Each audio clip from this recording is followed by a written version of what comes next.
ഇപ്പോൾ ഫിലിപ്പ് ആധ്യാത്മിക രംഗത്ത് മുഖ്യമായി എന്ത് പ്രവർത്തനമാണ് നടത്തുന്നത്? ഒന്നാമത്തെ പ്രവർത്തനം എൻ്റെ ഗുരുനാഥൻ സത്യസായി ബാബയാണ്. അവിടെ അർപ്പിതമായിട്ടുള്ളതാണ് എൻ്റെ ജീവിതം. അദ്ദേഹം എന്നെ ഓരോ നിമിഷവും വഴികാട്ടുന്നുണ്ടെന്നാണ് എൻ്റെ തോന്നൽ. അദ്ദേഹത്തിൻ്റെ പ്രവർത്തനങ്ങളാണ് ഒന്നാമത്തെ പ്രാധാന്യം കൊടുത്ത് പുസ്തകങ്ങൾ അച്ചടിക്കുക, പുസ്തകങ്ങൾ വിതരണം ചെയ്യുക, സർവീസ് ആക്ടിവിറ്റീസ് ഒരുപടിയുണ്ട്. അതിനെക്കുറിച്ച് വിശദമായിട്ട് പറയുന്നത്. പക്ഷേ ഒരു ദൈവത്തിൻ്റെ ആൾരൂപം എന്ന ഒരു ആരോപണത്തിനും വിമർശനത്തിനും അല്ല അദ്ദേഹം വിധേയമായിരിക്കുന്നത്. എന്താണ് അങ്ങനെ ഒരു ആരോപണം ഉയർന്നത്? ആളല്ലാതെ പിന്നെ ആരാ ദൈവമാകുക?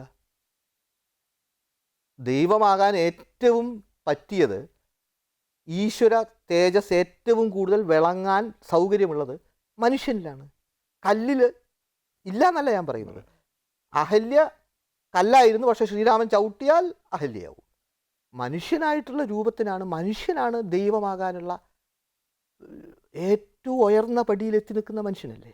അപ്പോൾ അവിടെയല്ലേ ദൈവമാകാനുള്ള ഏറ്റവും കൂടുതൽ സാധ്യത. ആളല്ലാതെ വേറൊരു ദൈവം ഏതുള്ളത് നമുക്ക്? ശ്രീകൃഷ്ണൻ ആളല്ലായിരുന്നോ? യേശുക്രിസ്തു ആളല്ലായിരുന്നോ? ബുദ്ധൻ ആളല്ലായിരുന്നോ? നമ്മളെല്ലാ ആൾ ദൈവങ്ങളെ ആരാധിക്കുന്നവരാണ്. പക്ഷേ ഒറ്റ കണ്ടീഷൻ, ചത്ത് കിട്ടണം. ചത്ത് കിട്ടിയാൽ ആരാധിക്കാം. ചത്തു പോകുന്നത് വരെ എറിയും. ചത്ത് കിട്ടിയാൽ പൊക്കും. ഇത് മനുഷ്യൻ്റെ ഒരു വിവരക്കേടെന്നല്ലാതെ എന്താ പറയുക?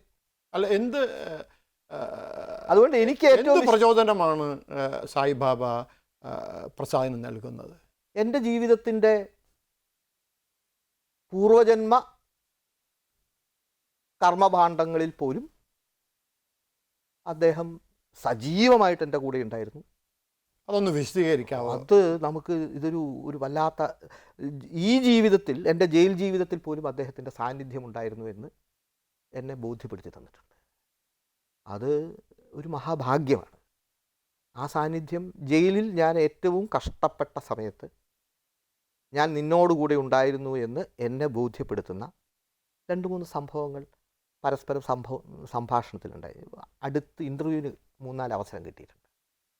ആ അവസരത്തിൽ ഞാൻ ഭഗവത്ഗീത വായിച്ചു തുടങ്ങിയ സന്ദർഭം കൃത്യമായിട്ട് ജയിലിൽ ആരും അറിയാതെ, എൻ്റെ കൂടെയുള്ള തടവുകാർ പോലും അറിയാതെ രഹസ്യമായിട്ട് ഭഗവത്ഗീത വായിച്ചു തുടങ്ങിയ വർഷവും സമയവും, തിരുവനന്തപുരം സെൻട്രൽ ജയിലിൽ വെച്ച് വായിച്ചു തുടങ്ങിയ എൻ്റെ വർഷവും സമയവും പറയാൻ അദ്ദേഹത്തിന് കഴിഞ്ഞു. ഇതിൽ വിരൽ വയ്ക്കുക എന്ന് പറയുമ്പോൾ അന്ന് മുതൽ ഞാൻ നിൻ്റെ കൂടെ ഉണ്ടായിരുന്നു എന്നെ ബോധ്യപ്പെടുത്തി. പിന്നെ ഇഷ്ടം പോലെ അനുഭവങ്ങളാണ് എനിക്ക്. ശരിക്കും പറഞ്ഞാൽ അത്ഭുതങ്ങൾ എന്ന് പറഞ്ഞൊരു സാധനം ഇത്ര ഇങ്ങനെ ചവറ് പോലെ കിടക്കുക, താല്പര്യമില്ലാത്ത വിധത്തിലായിട്ടുണ്ട്. കാര്യം ഒരു നിരന്തര പ്രവാഹമാണ് എൻ്റെ ജീവിതത്തിൽ കഴിഞ്ഞ ഒരു 20 കൊല്ലത്തിനിടയിൽ ഉണ്ടായിട്ടുള്ളത്.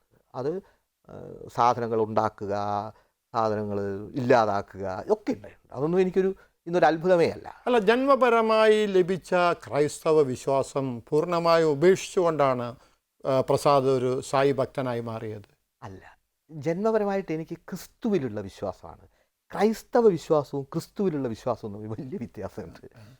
ക്രൈസ്തവർ, ഇപ്പോൾ ഉദാഹരണത്തിന് യേശു ക്രിസ്തു പുനർജന്മത്തെ നിഷേധിച്ചു എന്നാണ് എല്ലാവരും പറയുക. സത്യം അതല്ല. യേശു ക്രിസ്തു പുനർജന്മത്തിൽ അധിഷ്ഠിതമായിട്ടാണ് തൻ്റെ മുഴുവൻ ടീച്ചിങ്സ് നടത്തിയിട്ടുള്ളത്. യേശു ക്രിസ്തുവിനെ ഞാൻ എൻ്റെ ജീവിതത്തിലെ ഏറ്റവും വിലപിടിച്ച റബ്ബൂനി, ഗുരുനാഥനായിട്ട് കാണുന്നു. യേശു ക്രിസ്തു ഇല്ലായിരുന്നെങ്കിൽ എനിക്ക് സത്യസായി ബാബയെ കണ്ടെത്താൻ കഴിയില്ലായിരുന്നു. എനിക്ക് യേശു ക്രിസ്തുവിൻ്റെ പൂർത്തീകരണമാണ് സത്യസായി ബാബയിൽ. യേശു ക്രിസ്തുവിൻ്റെ ഇവരൊക്കെ തമ്മിൽ വിരുദ്ധമാണെന്നുള്ളത് വിവരം കെട്ടവൻ്റെ വങ്കത്തരമാണ്. ഇതൊരു ടീമാണ്. ആത്മീയ ഗുരുനാഥന്മാർ ഒരൊറ്റ ടീമാണ്.